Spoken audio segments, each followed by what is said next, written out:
কলির কাছে এসে মনটা অনেক ভালো হয়ে গিয়েছে। আসলে দিলশাদ আরা জীবনে একটা ভুল করেছেন। কলি একসময় শহীদের প্রেমে পড়েছিল। দিলশাদ আরা জানতে পেরেছিলেন। ছেলেও রাজি ছিল কলিকে বিয়ে করার জন্য, কিন্তু বাদ সেধেছিলেন দিলশাদ আরা। তিনি কলিকে বিয়ে করাননি, করিয়েছেন রাইসাকে। তাহলে কি এটাই তার পাপ ছিল? এই পাপের ফল তিনি ভোগ করছেন। এই কথাটা ভাবতেই বুকটা থরথর করে কাঁপছে যেন দিলশাদ আরার। তাহলে ওনার ভবিষ্যৎ কী? মনে তো হচ্ছে ছেলে আর ছেলের বউ তাকে যতদিন শক্তি সামর্থ্য আছে ততদিনই রাখবে, এরপরে হয়তো আর দেখবে না। তখন কি হবে? বুড়ো বয়সে কি করবেন তিনি? মনে মনে দিলশাদ আরা একটা ফন্দি আঁটলেন, এবং ব্যাপারটা যদি ঘটে যায় তাহলে ওনার নিজের জন্য ভালো হবে এবং সবার জন্যই ভালো হবে। মাঝখান থেকে রাইসা বাদ পড়ে যাবে। এই কথাটা ভাবতেই আনন্দে মনটা ভরে উঠল দিলশাদ আরার। কলি কফি নিয়ে এসেছে। বলল, আন্টি খাও কফি, ভালো লাগবে। আমি এখানে এসে খুব কফি খাই। দিলশাদ আরা বলল, কফি কেন?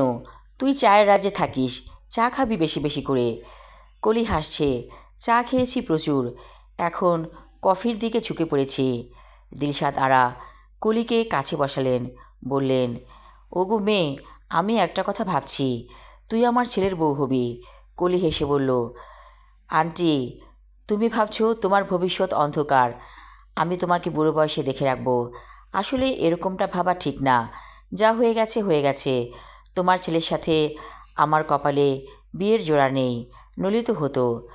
আর শহীদ তো একটা কাপুরুষ, ওকে আমি বিয়ে করিনি, ভালো আছি। এবং বিয়ে করব না এই সিদ্ধান্ত নিয়েছি, এটাও আমার একটা বড় সিদ্ধান্ত। দিলশাদ আরা বলল, না রে মেয়ে, তোর কোনো ভুল নেই, আমারই ভুল। দেখছিস না রাইসার গর্ভে সন্তান হচ্ছে না? এটাই একটা অভিশাপ, তোর অভিশাপ লেগেছে। আমি চাই আমার ছেলের সাথে তোকে বিয়ে দিতে। কলি বলল, এত সহজে? আমি এটা মেনে নিব আর রাইসা মানবে? কখনোই হতে পারে না। দিলশাদ আরা অনেক দিন ধরে আছে সিলেটে। ছেলে শহীদ ফোন করলো, মা আসছো না যে? মা বলল, আমি তো তোদের কাজের বুয়া, তোদের কাজের খুব অসুবিধা হচ্ছে তাই না? শহীদ বলল, মা রাইসা চলে গেছে, বলে গেছে আর কোনোদিন আসবে না। কি হয়েছে? অবাক হয়ে বলেন দিলশাদ আরা। এই তো কাজ নিয়ে সমস্যা, রাইসা কাজ করতে চায় না, কাজের মানুষও রাখতে চায় না, তাহলে সংসার চলবে কেমন করে? আমি বলেছি, ভালো না লাগলে চলে যাও, তুমি আমার মাকে অনেক কষ্ট দিয়েছো, আমি দেখেও না দেখার ভান করেছি, এটাই আমার পাপ, আর পাপ করতে পারবো না। তুমি তোমার পথ এখন দেখো, আর আমি আমার পথ দেখব। দিলশাদ আরা বলল, এতদিনে আমার ছেলেটা পুরুষ হতে পেরেছে, এ কথা ভেবে আমার অনেক ভালো লাগছে। শহীদ বলল, মা আমি আজকে রাতে ট্রেনে সিলেট আসছি, আমার জন্য বিন্দি চালের পোলাও রান্না করবে। দিলশাদ আরা বলল, ঠিক আছে। কলি আমাকে সেদিন বলেছিল বিন্দি চালের ভাত খাবো কি না। আমি বলেছি পরে খাবো, তোর রিজিকেই আছে, আয় তাড়াতাড়ি। এই বলে ফোন রেখে দিল দিলশাদ আরা। অজু করে নফল নামাজ আদায় করলেন এবং আল্লাহর কাছে প্রার্থনা করলেন যেন কলি আর শহীদের জীবনটা এক হয়ে যায়। হয়তো আল্লাহ দিলশাদ আরার দুঃখ বুঝতে পেরেছিলেন, তার দোয়া কবুল হয়ে গেল। যখন শহীদ সিলেটে এসে পৌঁছালো তখন ভোরবেলা। সারা রাত ট্রেনে ছিল।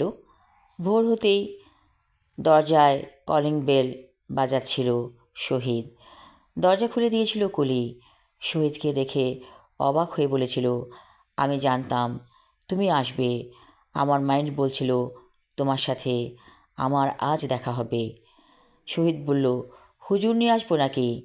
কলি বলল, হুজুর আনবো পরে, আগে খাওয়া দাওয়া হোক। সেদিনই বিয়ে হয়ে গেল শহীদের সাথে কলির। দিলশাদ আরা বললেন, মানুষ অনেক কিছুই বোঝে না, একটু পরে বোঝে। এবং আল্লাহ যা করেন ভালোর জন্যই করেন। দিলশাদ আরা এখন অনেক ভালো আছে। ছেলে শহীদ কলিকে নিয়ে সুখে আছে এবং দিলশাদ আরা যে সম্মানটা হারিয়েছিলেন ছেলের সংসারে, সেই সম্মান যেন উনি ফিরে পেয়েছেন। এখন দিলশাদ আরা অনেক ভালো আছেন। সেদিন বারান্দায় কফি খেতে খেতে দিলশাদ আরা মনে মনে ভাবল, জীবনের দুটো সাইড থাকে, একটা অন্ধকার, আরেকটি আলো। আমরা সবসময় আলো খুঁজি, অন্ধকারকে খুঁজি না, কিন্তু অন্ধকারের পরেই তো আলো আছে। এই কথাটা দিলশাদ আরা হাড়ে হাড়ে টের পেয়েছেন।